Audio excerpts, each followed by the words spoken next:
The angle of repose.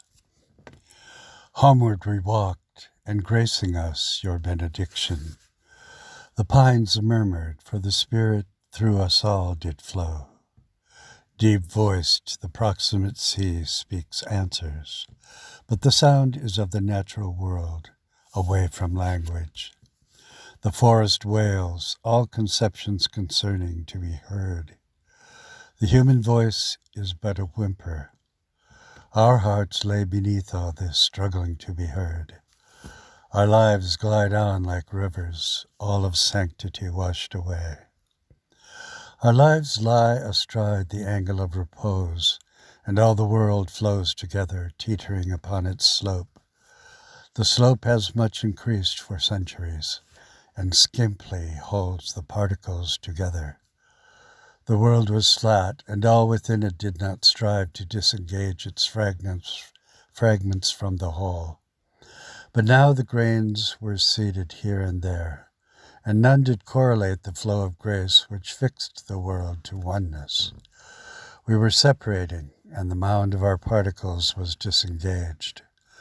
The slope increasing, all repose of us was lost, and so we could not cling to anything.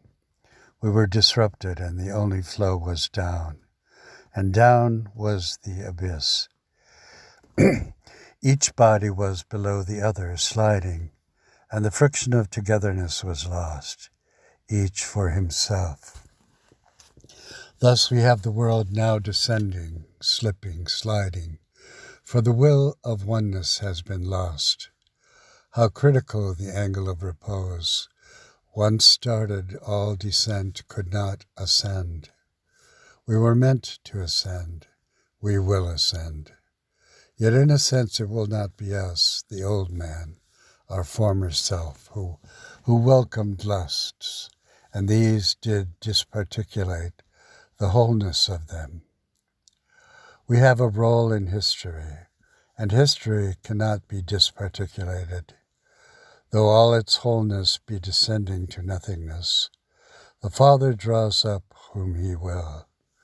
No man can come to me unless the Father who has sent me will draw him, and I will raise him up on the last day.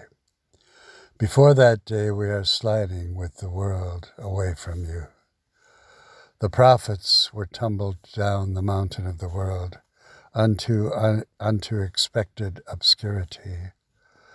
The Messiah they promised was murdered, and we, with all prophecy and promise, with the life and death of the Christ, with your resurrection, yet pull away from the grace held out to us. Rather had we cling to the falsities held out to us, than to grasp the light and life, which is the Son of God. Jesus, who listened not to the sea, nor to me, but only to his Father's voice. The same is that which speaks to us. Cleave unto me, and I will never leave you nor forsake you.